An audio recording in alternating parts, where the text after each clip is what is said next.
Bienvenue dans Sacrée Sexualité, le podcast où on parle de sexualité, mais pas comme à la télé. Je m'appelle Livia Quero, je suis écrivaine, je suis coach en sexualité et je suis aussi très très fan de comédies romantiques. Et tu vois, dans les comédies romantiques, le sexe c'est toujours automatique, fluide, génial et parfait. Et ça ressemble pas trop à la réalité. On ne nous montre pas tous les moments maladroits, compliqués, qui sont durs à naviguer. Et on ne nous montre pas non plus toute la dimension magique, sacrée de la sexualité qui va bien au-delà de mélanger les corps. Eh bien, tu sais quoi, dans ce podcast, c'est exactement ce qu'on va faire. On va parler des choses qui sont un peu compliquées, un peu difficiles et dont personne ne parle jamais. Et en même temps, on va parler de la dimension spirituelle, énergétique de la sexualité qui en fait un outil qui te permet de te reconnecter à qui tu es et qui impacte tous les aspects de ta vie. Je suis très heureuse de t'accueillir dans ce podcast et je te dis à tout de suite pour l'épisode du jour. Hello, bienvenue dans ce nouvel épisode, je suis ravie de vous retrouver. Alors j'avais pas du tout prévu de faire un épisode aujourd'hui, j'étais en plein dans mes courses de Noël, on est le 22 décembre et je fais toujours mes achats à la dernière minute, comme si, je voulais tenter le danger et tout, j'achète jamais mes cadeaux en avance, je ne sais pas si c'est une bonne chose ou une mauvaise chose, mais c'est un fait qui se répète chaque année. J'écoutais un podcast qui parlait de taoïsme, et d'énergie sexuelle. C'est sur le podcast de Leila Martin, vous pouvez aller regarder si vous êtes curieux. Et ça m'a rappelé un enseignement vraiment important que je voulais partager avec vous aujourd'hui. Dans le Tao, dans le taoïsme ou daoïsme, selon la prononciation qu'on choisit, l'énergie sexuelle, c'est comme l'énergie de base qui peut se transformer en énergie de vie, qui, elle, se transforme en énergie spirituelle, créative. Et cette énergie-là, elle est à l'intérieur de chacun d'entre nous. Donc on a tous accès à cette énergie. On n'a pas besoin d'aller la chercher à l'extérieur, on n'a pas besoin que quelqu'un nous l'apporte ou nous la donne, elle est à l'intérieur de nous. Et le rappel que je veux faire aujourd'hui, c'est celui-ci. Si vous écoutez ce podcast ou que vous lisez mes emails, vous devez comprendre un peu mieux comment l'énergie sexuelle fonctionne, comment les orgasmes fonctionnent dans le corps. Mais voilà un peu ce que je vous ai partagé jusque-là. Déjà, on va essayer de faire circuler l'énergie dans le corps et donc d'avoir un corps le plus détendu possible, un canal clair, dans le sens où c'est comme si on imaginait une colonne qui va du bassin jusqu'en haut de la tête et on veut que cet endroit soit dégagé. Et pour ça, il peut y avoir des tensions, des blocages, des traumas, des peurs qui empêchent l'énergie de circuler. Donc ce qu'on va faire, c'est libérer ces traumas, ces tensions et ces peurs de façon à ce que l'énergie circule. Ce que ça veut dire, c'est qu'on va faire ce qu'il faut pour ne plus être aussi hyper vigilant, pour ne plus être autant stressé, pour pouvoir se détendre, pour pouvoir s'apaiser. Et globalement, généralement, tout ça va nous permettre d'apaiser et de relaxer notre système nerveux. Ça, c'est une grosse partie de ce qu'on fait dans le temple notamment. Donc ça, c'est ce que j'appellerais libérer ou nettoyer ou recoder votre système nerveux. Enfin voilà, c'est pour avoir un corps calme, détendu, posé, ancré. Et ensuite, on va avoir des pratiques qui permettent de faire circuler et amplifier l'énergie.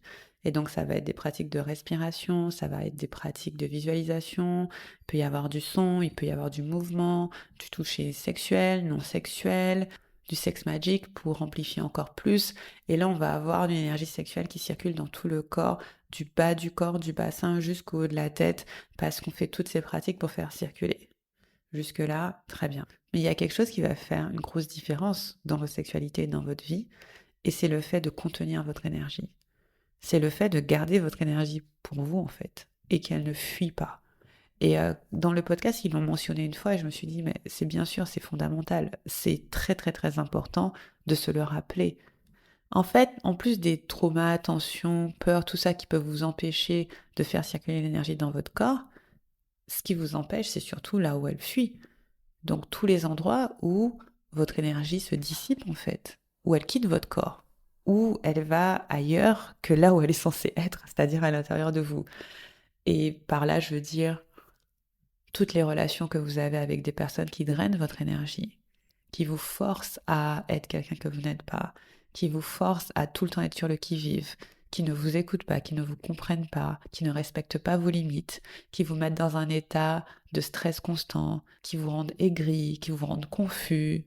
Tout ça, ça draine votre énergie. Et donc pour moi, il y a premier tri à faire, c'est dans vos relations.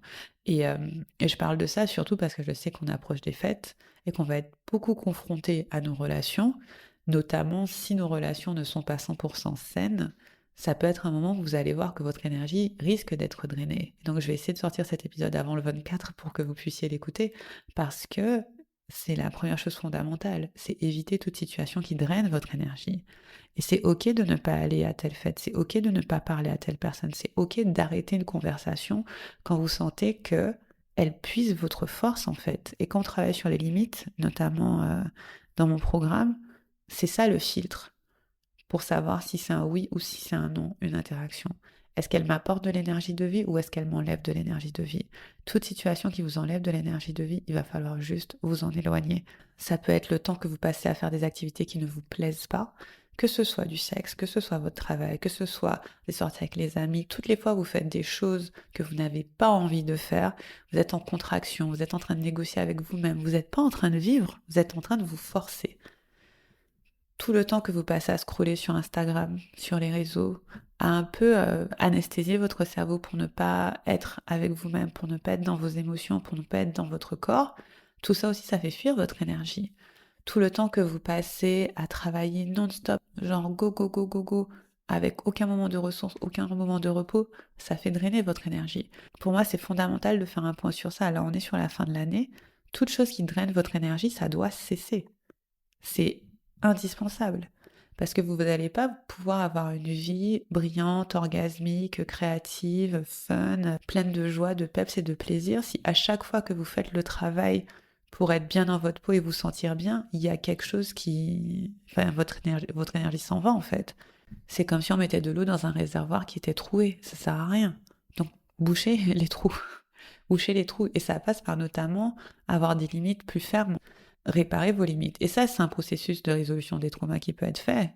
Bien sûr, si c'est très difficile pour vous, notamment, de réparer vos limites en vous disant waouh, il va y avoir des conséquences et tout, c'est pas évident de dire non, c'est pas évident de dire stop. Mais dans un premier temps, une chose que vous pouvez déjà faire, c'est reculer, prendre du recul. Il y a une chose que je recommande beaucoup à mes clients, c'est surtout quand elles sont en couple, parfois elles s'acharnent dans l'énergie du couple, à faire que ça aille mieux, à parler à leur conjoint, conjointe, et on y va, et il comprend pas, nanana, j'explique ci, j'explique ça, je suis là, waouh, tellement d'énergie, ça fait trop. Recule, prends du recul, observe. Vois s'il y a des choses plus naturelles qui peuvent se faire que toi qui rentres dans l'énergie de l'autre sans arrêt. Et très souvent, on va rentrer dans l'énergie de l'autre parce qu'on veut contrôler l'autre, on veut qu'il agisse ou qu'elle agisse d'une certaine façon. On se dit si je fais ça, et si je fais ci, et si je fais ça, alors telle ou telle chose va se passer. Non, tranquille. Recule, ramène ton énergie dans ton corps à toi. 80%, 90% dans ton énergie et potentiellement 20, 10% vers l'énergie de l'autre. Mais vous allez beaucoup mieux vous en sortir dans votre vie si vous conservez votre énergie, si vous la conservez et que vous la protégez de façon vraiment radicale. C'est ce que vous avez de plus précieux, hein. Et ça peut aller très loin quand notre énergie fuit. On peut être anxieux, triste, déprimé, tomber malade. Enfin, voilà, c'est fondamental. Quand dans le Tao, on parle d'énergie, on parle surtout de santé en fait. On parle surtout d'avoir de la santé dans le corps, d'avoir cette énergie qui circule. Vous pouvez regarder toutes les pratiques de médecine chinoise, par exemple l'acupuncture, les massages, je ne sais pas comment on dit en français, mais qui sont très profonds. Toutes ces choses-là, c'est pour faire quoi? C'est pour faire recirculer l'énergie dans le corps. Et donc, oui, si l'énergie est bloquée, on va la débloquer. Oui, on peut l'amplifier par des pratiques. Mais la première chose à faire, c'est arrêter de faire des situations, des gens, des circonstances drainer votre énergie. C'est votre responsabilité, hein. Personne ne va le faire à votre place. Personne ne va protéger votre énergie à votre place. Et franchement, ça demande d'être assez ferme, assez radical, mais surtout d'être responsable. Donc si vous voyez votre énergie comme étant la chose la plus précieuse que vous ayez, si vous la regardez comme ça, vous allez prendre vos décisions différemment. Je voulais juste vous rappeler avant les fêtes que c'était primordial. Faites un petit audit de ce qui pompe votre énergie, de ce qui vous apporte de l'énergie et de ce qui est neutre. Tout ce qui vous pompe de l'énergie, vous virez ou vous vous en éloignez. Vous faites de votre mieux pour le faire en tout cas. Tout ce qui vous apporte de l'énergie, vous en rajoutez dans votre vie. Vous en mettez plus. Et tout ce qui est neutre, vous voyez si ça peut être transformé pour que ça devienne quelque chose qui en apporte. Personnellement, ce travail de tri, d'enlever tout ce qui draine mon énergie, j'ai toujours fait. J'ai cette phrase que je répète souvent, tout ce qui n'est pas fluide doit partir. J'ai beaucoup de mal avec l'inconfort. Je crois que je vous ai déjà dit ça. J'aime pas être mal à l'aise. J'aime être à l'aise et confortable. Et en fait, toute chose qui me met en inconfort, tout de suite, je me dis, ok, comment je transforme ça? Et ça peut aller d'arrêter certaines relations, même si je sais pas pourquoi, je comprends pas pourquoi, mais je sais juste que ça me pompe. Par exemple, un petit test que j'ai, c'est que s'il y a quelqu'un dans ma vie qui, quand je vois son nom s'afficher sur mon téléphone, ça me stresse et ça me saisit, c'est que cette personne, elle a plus sa place dans ma vie. Mon téléphone, quand je l'ouvre, je veux que des gens que je kiffe. Sauf si je suis sur Instagram et que je les connais pas, et voilà, mais là j'ai de la distance. Mais sur mon WhatsApp, par exemple, que j'utilise que pour les amis et la famille, si il y a un prénom de quelqu'un qui, quand je le vois, je me dis oh, c'est que c'est pas bon. Next. Soit ça doit se transformer, soit ça doit s'arrêter. Pareil, il y a des activités dans mon boulot que j'aime pas trop faire. Je les fais pas. Est-ce qu'elles sont nécessaires? Non, la plupart des choses sont pas indispensables, hein. La plupart des choses, il y a plein de façons de les faire. On a le choix. Et en fait, vous allez devoir apprendre que vous avez le choix, que vous n'êtes pas obligé de faire des choses qui drainent votre énergie pour avoir la vie que vous voulez. Et ça, c'est le changement fondamental qu'on doit faire au niveau de l'esprit. C'est de se dire, j'ai le choix de faire autre chose que des choses auxquelles je me sens obligée et qui me pompent en fait. Vous avez le droit de quitter un boulot. Vous avez le droit de quitter une relation. Vous avez le droit d'arrêter une amitié. Vous avez le droit. Et même si vous n'arrivez pas à vous le justifier, parce que des fois on se dit mais est-ce que j'abuse pas et tout, la seule question à vous poser c'est est-ce que ça m'apporte de l'énergie ou est-ce que ça m'en enlève?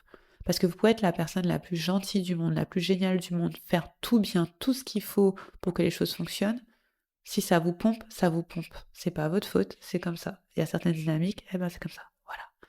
Et puis les choses qui vous apportent de l'énergie, faites-le plus. Je trouve qu'on est parfois hyper radin sur ce qui nous apporte de l'énergie. Par exemple, hier, je suis allée avec une copine à une soirée.